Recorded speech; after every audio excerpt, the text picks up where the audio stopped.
Calling in order the council meeting of Wednesday, September 28th.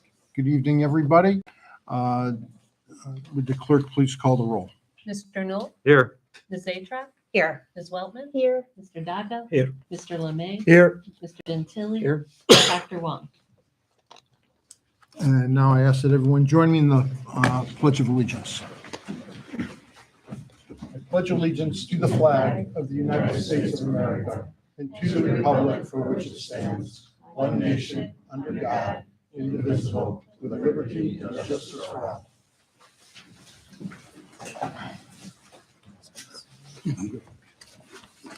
Thank you very much. We have a very happy occasion to begin our evening tonight. It is the swearing in of a new Pepper Pike police officer, Mr. Thomas Frazier. Tom grew up in Mentor, Ohio. Following high school, he joined the Army National Guard during his senior year, actually at Mentor High School, and subsequently was hired by the Cleveland Police Department in 2019, where he worked for 3 years in the 5th District. Tom is here today with his girlfriend, Rachel. Good evening.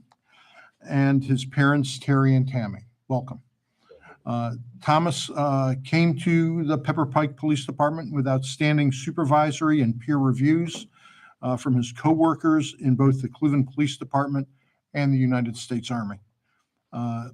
Tom had excellent scores on all facets of his tests during our hiring process, and we are thrilled and excited to have him join us in the department and know that he will become an outstanding member of our force. So thank you very much and welcome.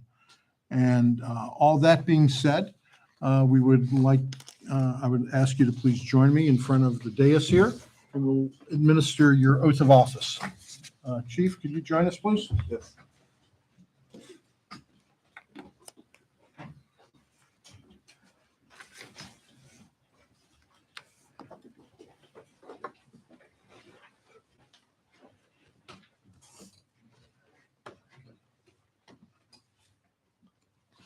Here, why don't you, and then I'll make it easier for you to follow on. Okay, will you please raise your right hand? I, Thomas Frazier, being first duly sworn, I, Thomas Frazier, being first duly sworn, upon my oath say upon my oath say that I will support the Constitution of the United States, that I will support the Constitution of the United States, the Constitution of the State of Ohio, the Constitution of the State of Ohio, and the Charter and ordinances of the City of Pepper Pike, Ohio, and the Charter and ordinances of the City of Pepper Pike, and that I will faithfully, and that I will faithfully, honestly, and impartially honestly, and impartially discharge my duties discharge my duties as an officer of the Police Department as an officer of the Police Department of the City of Pepper Pike of the City of Pepper Pike during my continuance in said office. during my continuance in said office. And with that, I welcome you. Thank you.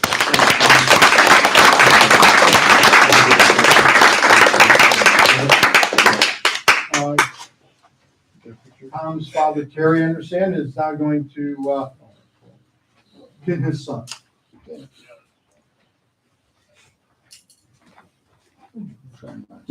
Yeah, that's it.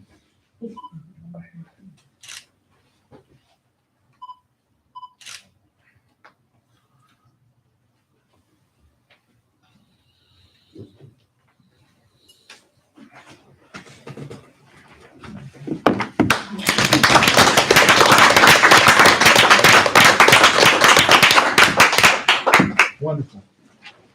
Thank you for joining us. Congratulations. Congratulations. Thank you. Congratulations. Mayor, you need to sign those. Oh, we have to sign. If you guys would like to do some refreshments Tom, downstairs. can you step in? Can't leave yet. Can't leave yet. I need for you to administer or Thank you. fix your signature 2 times. There and there. Thank you.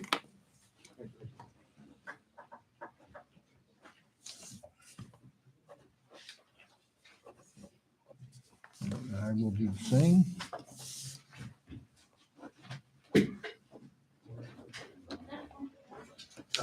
And I got you Especially the donuts from there. Thank you, appreciate it. And then you get a copy and we get a copy. They're there. Awesome, You get the nice one. cool, thank you. Thanks, everybody. All right, You're welcome. congratulations. Congratulations. Welcome. Congratulations. Thank you.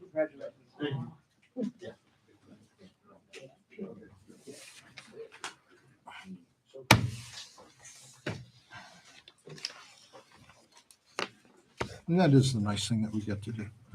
Um, Next, we are moving on, and we're going to try to get through these things efficiently because I know the chief wants to join his men as soon as he can. We're looking to entertain a motion authorizing the police chief to purchase 2023 Chevrolet Police Tahoes from Ganley Chevrolet for an estimated cost of $131,000. I'm going to turn this over to the chief in just a moment, but just to give you a quick summary before we get there. Council has already adopted a motion authorizing the purchase of Ford Explorers for this year. Yesterday, we had a little surprise when Ford canceled, I think nationwide, all of its orders for these Ford Explorers. And I appreciate the nimbleness of the chief and our police department who identified quickly some of the very few available Tahoes that will serve our purpose, but they cost a few $1,000s more per vehicle, so we need to come back to council for this. Chief, fill in all the blanks that I left open. Right, so we're fortunate enough to have good relationships with our vendors and providers, and one of those being Hall Outfitters contacted Lieutenant Colbert to let him know ahead of most people that Ford wasn't going to fulfill those orders for 2022. And that there's a potential for them not to fulfill orders for next year as well. If they do next year, there's allegedly at least a $9,000 increase in cost, which would put them around the mid-40s. He also let our lieutenant know that there were a number of different police Tahoes available in Aurora at a local dealership. So he quickly made a call over the dealership. They said they had 3 left, and that, you know, obviously the phone was ringing frequently. They held them for us. And next call we made was to the service department because they're our biggest partners with these vehicles. We talked to Kurt. He said that he has no preference between the Fords or the Tahoes, that working on either one is fine. Later I contacted Councilman Newell as well to make sure he approved of the vehicle and just the mechanics of it. By getting 3, we have next year $100,000 budgeted again. This year's almost over, you know. If we did 3, we can only replace 1 vehicle next year instead.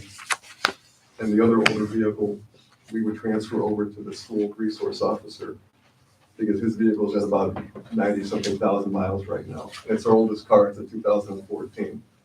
And that would handle the next 2 years, which means we wouldn't have to worry about any production issues from Ford or anybody else. These vehicles are 2023s instead of 22s. And they would actually be cheaper getting them right now than it would be to wait to see if Ford was going to fulfill orders next year. And that was our thought process on that. Council, what this will accomplish also is keeping us on the cycle and rhythm of our vehicle replacement program. If we take a gamble to see if, you know, the cars are available next year, which were our first preference, they may not be there, but the chief is already, as he mentioned, being advised that the cost of them is going to increase substantially, so that buying these now with the sure thing is, you know, equivalent or actually a little underneath what those vehicles would cost next year. We are adding, as the chief mentioned, 1 vehicle this year that wasn't in this year's budget that was coming up for next year. That is we're just holding off on it. Basically, it's the vehicle used for the school resource officer. So it has, you know, over 100,000 miles on it. It's not that used a vehicle. So it's done now, it's done next year, the vehicle's just done. What is it, 1998? It's in 2014, we were gonna transfer one of our older vehicles right now with lesser mileage Oh, okay. from our police fleet to him, and then put that third Tahoe into service and patrol. Yeah, so we'll just run that one out excessively long also as the new SRO vehicle. We're just pushing it forward, some months so that we know we have a vehicle to be replacing that with instead of waiting for the uncertainties of next year. So that's why there were the three available now, and we thought the better part of valor was to grab it now while we still could. And instead of doing two next year, we would just do this one. Yes, Tony? Just a question about disposing of the current vehicles. Since they're Fords and these are Chevys, there probably won't be the same opportunity for trade-in, or how will we dispose of the, Well, we sell them on .gov anyway, don't we? Yes, okay. One thing that I don't know, is this car, is the Tahoe on state contract or not? Do we know? so it's not state contract. Consumer-wise, a low-end Tahoe costs about $10,000 more than a lower-end Explorer. In this case, the price isn't very much different from what we're gonna buy before. It's only a few $1,000s more. Okay. So it's still a good deal. And I agree. I believe that it is, council. In a surfeit of caution, Mr. Byron informs me that council may, at its discretion, waive the public bidding requirement if it determines that it is in the best interest of the city to do so. And I would recommend that before we have, we could have the motion, but include in that motion that waiver so that there's not anything left, no base left untouched with this purchase. But we strongly recommend that we go ahead and make this purchase. How So many moved. miles are on each of the Second. vehicles? One's for gov deals. Well, the school resource officers is about 95,000.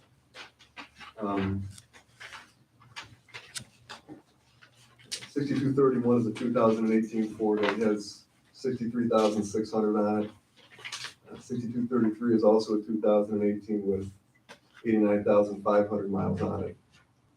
The lowest mileage one is our 6235 that has about 61,000.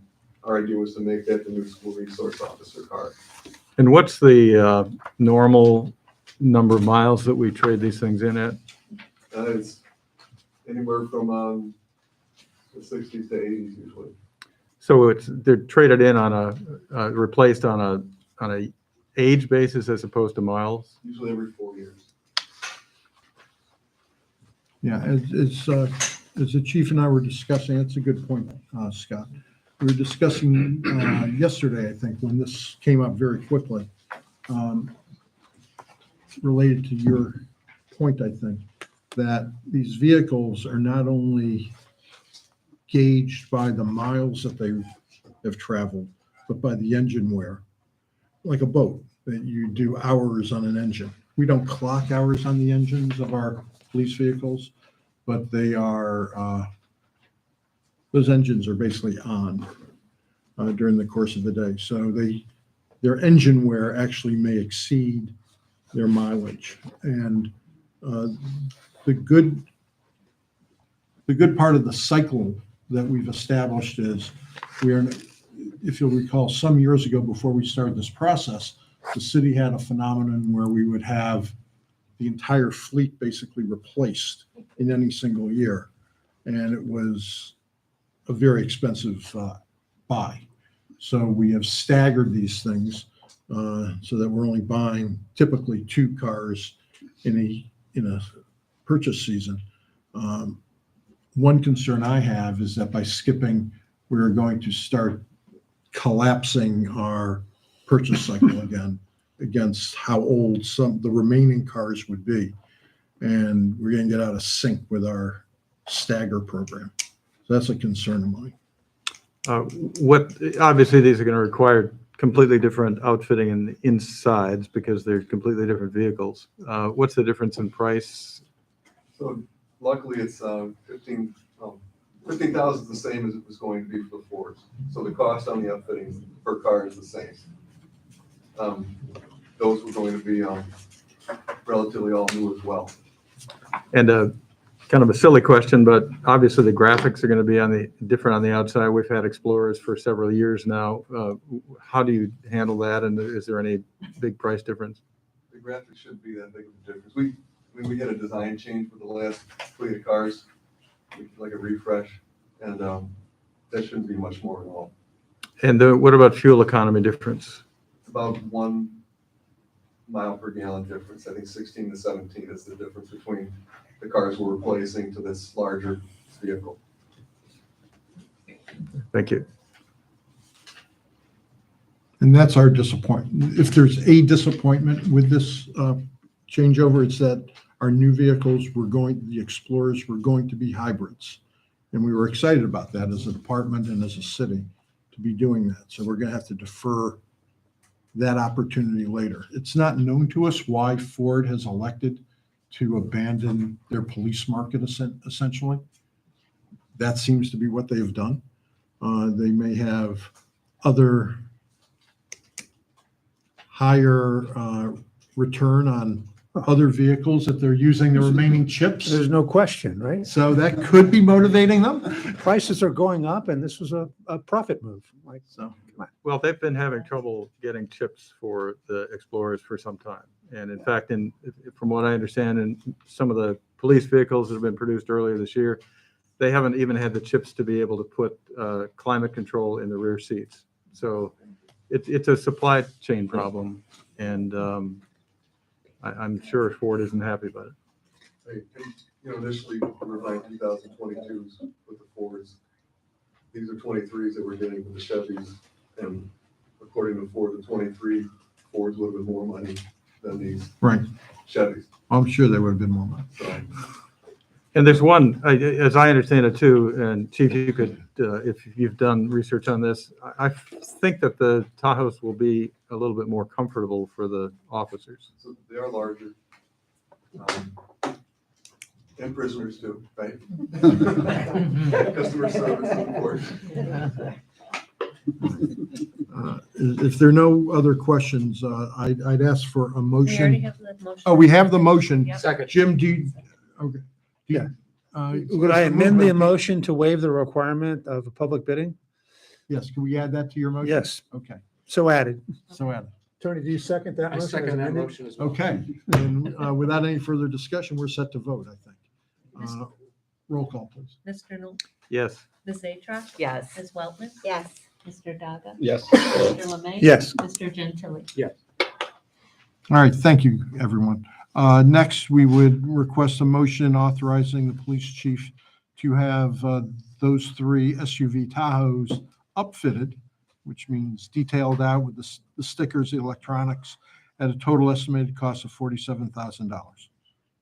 Do we need to do that same way? No, it's below 50,000, so it's not, public bidding is not I'll move required.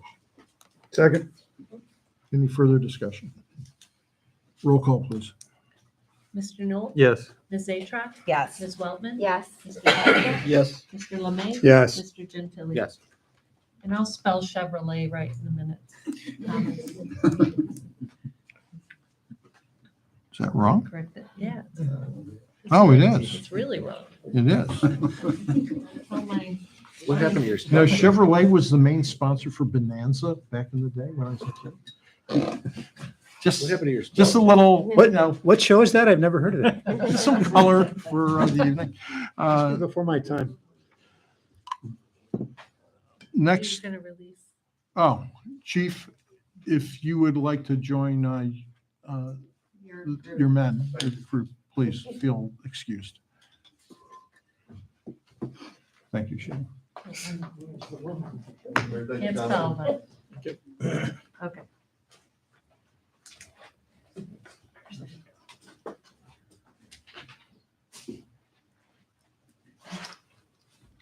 Okay, next, actually, I don't see Ms. Turner here. Our council county council person Meredith Turner must have been delayed, so she's not with us. But we're now turning to ordinance 2022-20. This is to establish a fund for the deposit of our new ARPA funds that we have received on distribution from Cuyahoga County. Cuyahoga County has a certain amount of funds that it distributed. About a year ago, I explained to council the enthusiasm and dedication of the county to seeing the completion of the East Side Greenway project. And it is determined that our city should receive $250,000 for trailhead improvements and the beautification of the Gates Mills Boulevard median. This money is not for the path. This is for other things, though. On Gates Mills Boulevard, as I have expressed from the beginning, the path is but an element of a larger beautification of the boulevard. And that the county felt that was, they want to show their support for this as ODNR is considering the rest of the program. So we have a ordinance, and we have received this $250,000 for from the county, which we greatly appreciate. And we will put it to good use to help make our city a more beautiful place. And Joe, you want to explain anything more about the fund? No, I mean, basically, this ordinance establishes the fund. It's gonna be a special revenue fund. The only thing that we'll be spending out of that fund will be money related to the head end of Gates Mills. Okay. Can we have a motion to suspend? So moved. Second. Roll call, please. Mr. Knoll? Yes. Ms. Atruk? Yes. Ms. Weltman? Yes. Mr. Daga? Yes. Mr. Lemay? Yes. Mr. Gentili? Yes. And next, a motion for the adoption of 2022-20. So moved. Second. Any further discussion? Roll call, please. Mr. Knoll? I'm sorry. I'm sorry, I Tom. just wondered if this will do anything to improve our chances of getting the grant from the state for Gates Mills. We are certainly hoping. We are letting ODNR be aware of this receipt. There may not be any specific thing that they can talk about, but it might help. Don and I totally agree with you, and we've had that conversation and are working on the advice to ODNR about this. Great. Thank you. Anything else? Roll call. Mr. Knoll? Yes. Ms. Atruk? Yes. Ms. Weltman? Yes. Mr. Daga? Yes. Mr. Lemay? Yes. Mr. Gentili? Yes. Thank you, Council.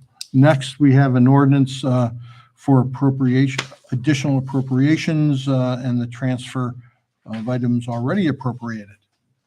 Mr. Brzezinski, Thank you, good Mayor. sentence. Basically, we're establishing a fund with the previous ordinance. This ordinance is just putting in the appropriations. If for some reason before the end of the year, we're gonna end up doing something with the project, we'll have the appropriations. Obviously, at $250,000, we'll be coming back to council anyway. If we don't, we'll be looking to appropriate this for next year. Okay. Can we have a motion to suspend, please? So moved. Second. A motion for the adoption of ordinance 21. No. Oh, roll call. We have to vote. Roll call, please. Mr. Knoll? Yes. Ms. Atruk? Yes. Ms. Weltman? Yes. Mr. Daga? Yes. Mr. Lemay? Yes. Mr. Gentili? Yes. Okay. Now, do we have a motion for the adoption, please, of 2022-21? So moved. Second. Any discussion? Roll call, please. Mr. Knoll? Yes. Ms. Atruk? Yes. Ms. Weltman? Yes. Mr. Daga? Yes. Mr. Lemay? Yes. Mr. Gentili? Yes. Great. Next, it's that time of year when we come upon the appointment of Mr. What's your name? Byron, as Director of Law.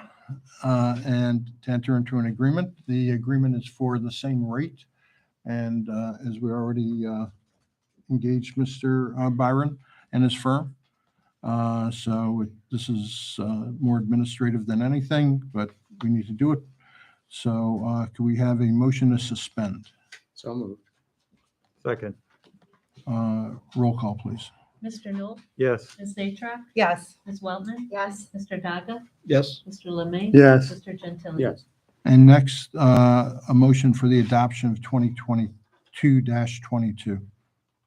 So moved. Second. Roll call. Mr. Mayor, Yes, sir. a comment, just a couple cleanups on this page. Yes. If you put it on page 2, paragraph C. Mhm. Reimbursed for reasonable and documented out-of-pocket expenses.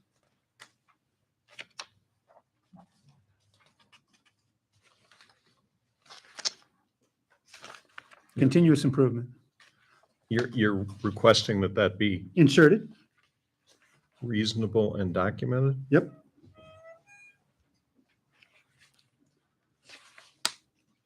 And then in the second line, in connection with inserting representation of the city in, make it sure that they're incurred in connection with representing the city. And where are you After suggesting? the word with, expenses incurred in connection with representation of the city in litigation and additional projects.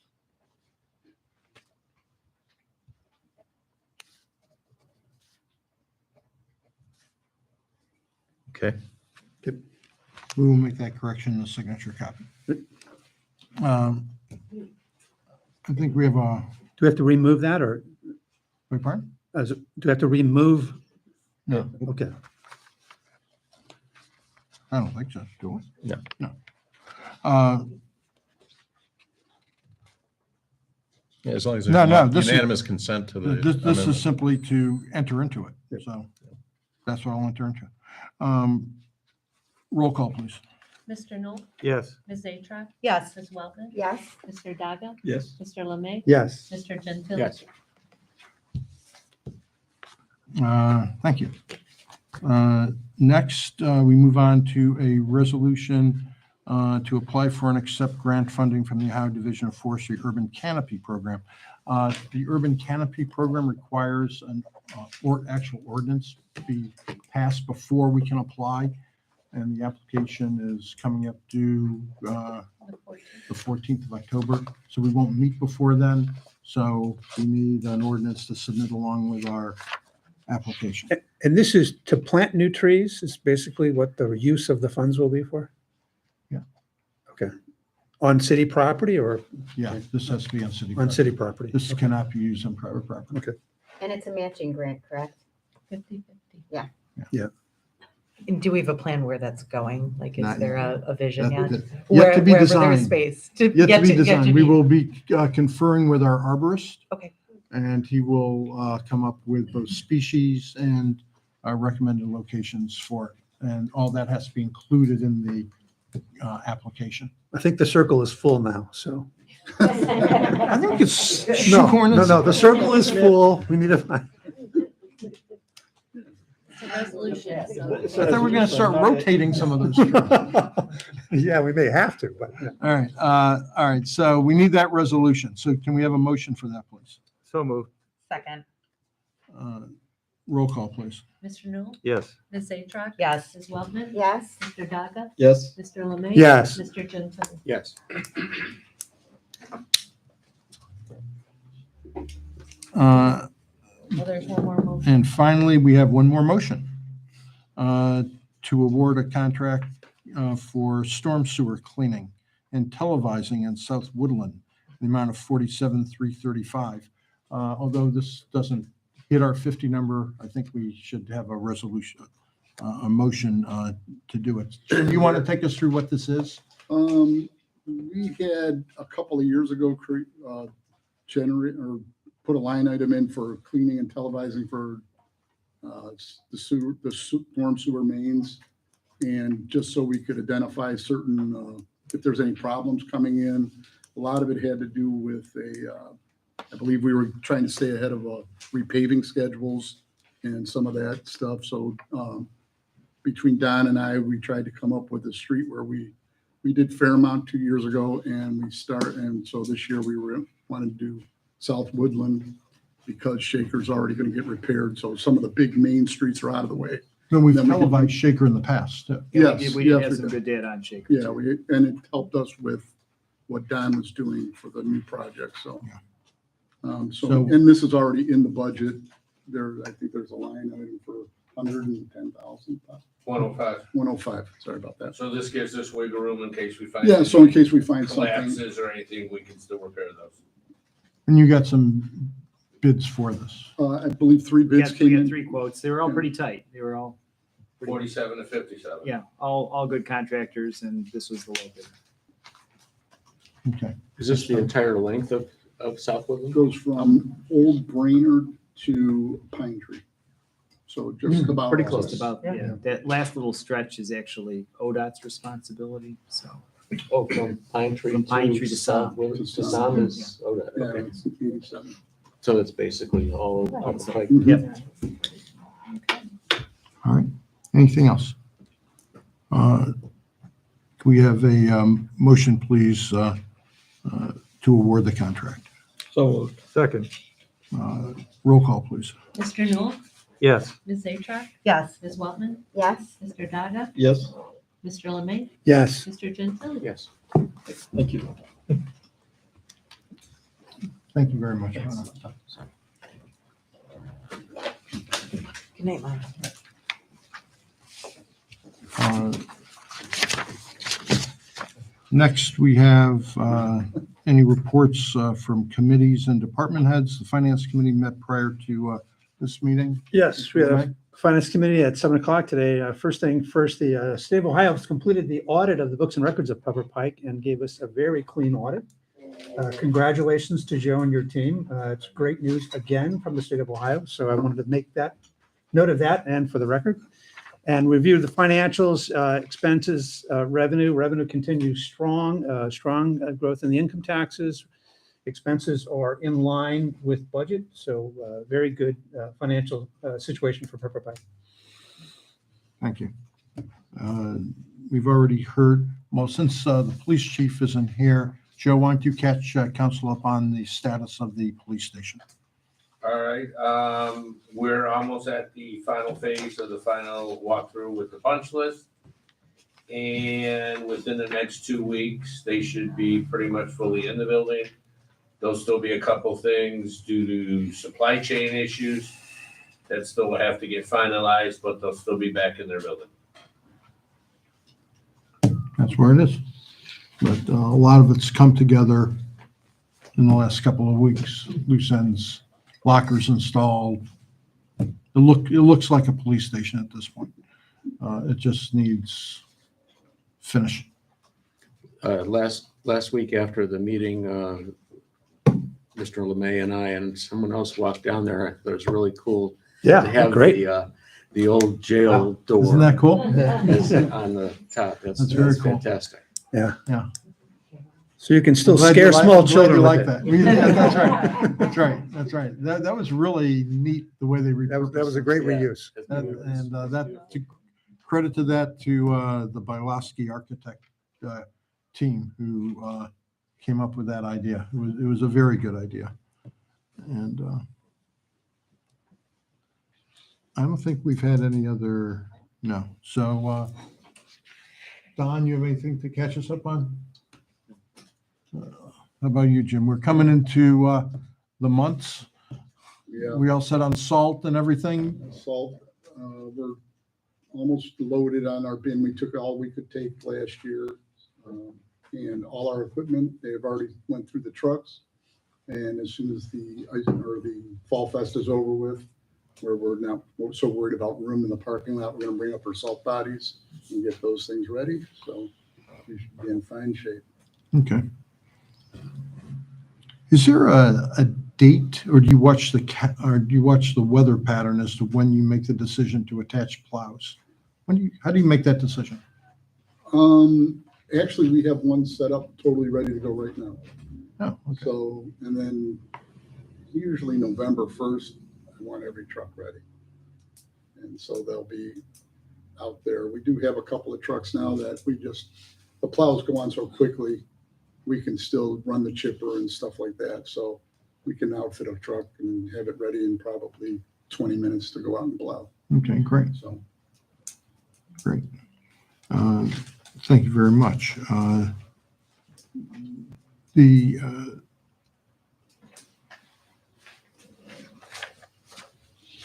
couple of things you may have, council may have seen the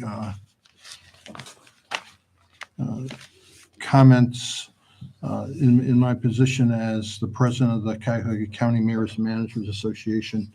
I execute a letter on behalf of the association criticizing a proposal to create a county-wide tax and eliminating city municipal income tax and more so eliminating RETA as a collection agency. And unanimously, the communities that are part of the Cuyahoga County Mayors and Managers Association without objection opposed that idea.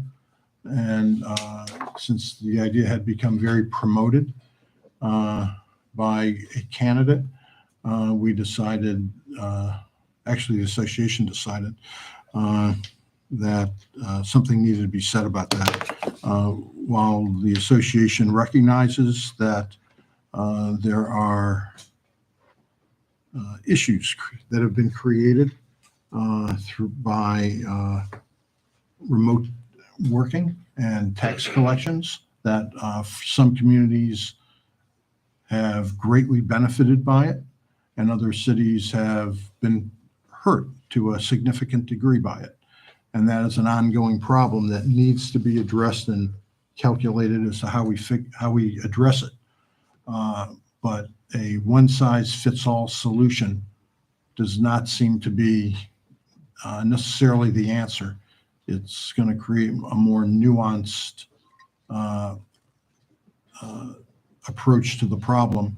And it was interesting that not even the cities that have been negatively affected, it was easy to see why someplace like Pepper Pike, where the proposal was to increase the county tax rate that we would be subjected to, I think it was 2.5%.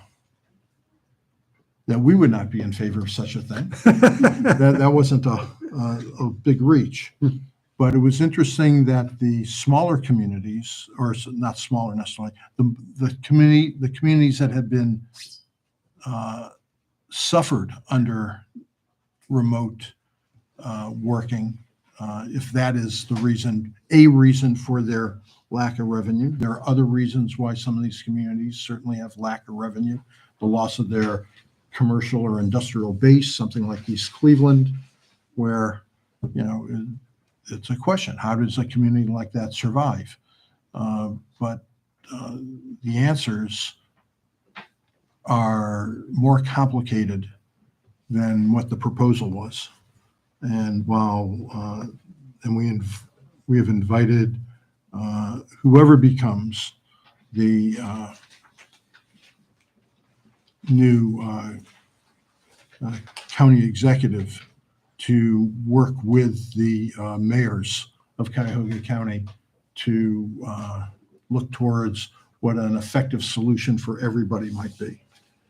And Mayor. that was reported in the papers, if you're looking for both the association's letter and the article that was written by it. Yes. Was this idea put forward by one of the candidates for county? It was put forward by Mr. Weingart. Mr. Weingart. Well, I guess I don't want to be quoted, but that could never work. Yeah. That could never, that was the general feeling of everybody at the Cuyahoga County Mayors and Managers Association. Idea to work. Like a lot of people, and I've seen some of the banners hanging off one building on the Shoreway I saw. Basically, it was End RETA. I think a lot of people resent RETA, thinking that it's some sort of tax taxing agency Yeah. as opposed to a tax collection agency. Yeah, people do not. They don't understand it. what Rita is No, at all. they don't get it. Yeah. And I think Rita does a wonderful job of collecting our taxes and distributing them. I much prefer it to our taxes going to Columbus, which was the state legislators' solution to tax collection. And with all deference to the wonderful workers of Cuyahoga County, I'm very happy with Rita being the organization tasked with collecting and distributing our taxes. It's already working well that way. We don't have to change that. Other than that, I think that the biggest news this week is that What, this. you had another grandchild? Oh, boy. Now, the big news was that his sister got sick and I couldn't go visit him. Oh. That was the bad news of this week. And I'm still not going to see him this weekend because I'm going to the Pepper Pike Fall Harvest Fest. And that is this Sunday, October, whatever this Sunday is, 2nd.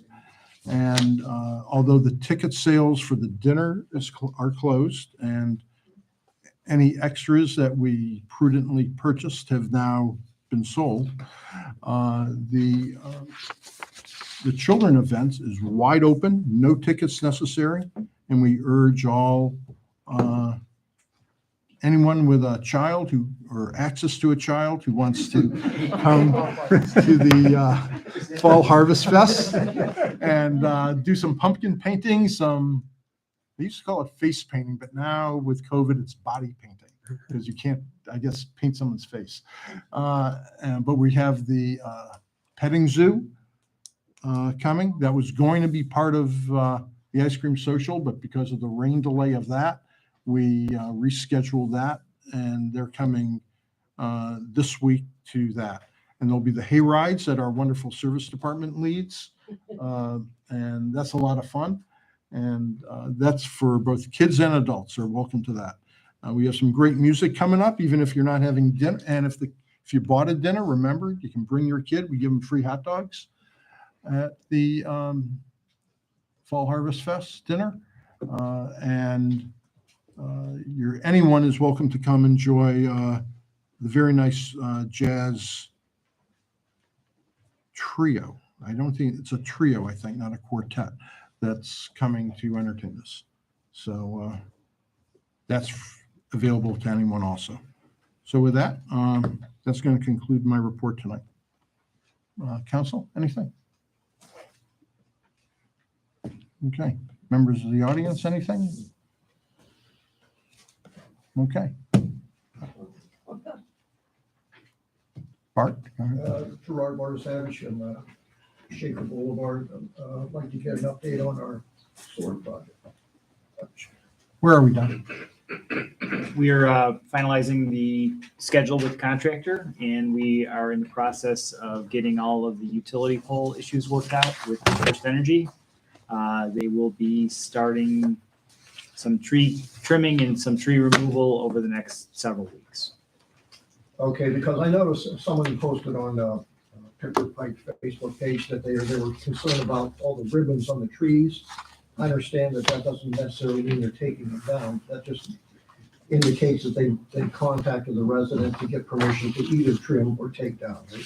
That's correct. There are a few that absolutely have to come down, but there is a number of them that could either be trimmed back or taken down.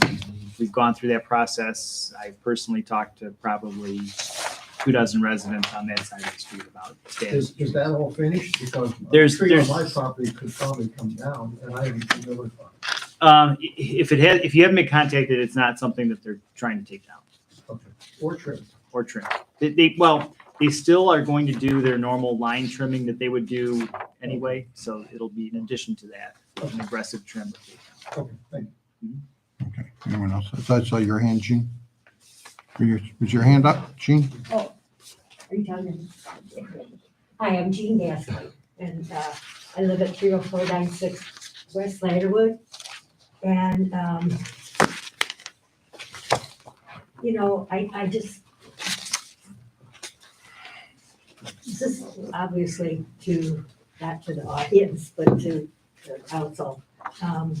I feel, I'm just confused. I've looked through the minutes the last couple of years, just to sort of get a feel for me, the city. And it seems like there's a couple issues that have come up and are gonna be taken care of by whoever, and, you know, they just haven't been done. Maybe I missed it. The survey, somebody talked about communications, and I have a question, just maybe about government in general. It seems like the council people, maybe you know more than I do, I hope so. But when you vote on something or you hear about something, it seems so much that it's like the first time you're hearing it from the mayor.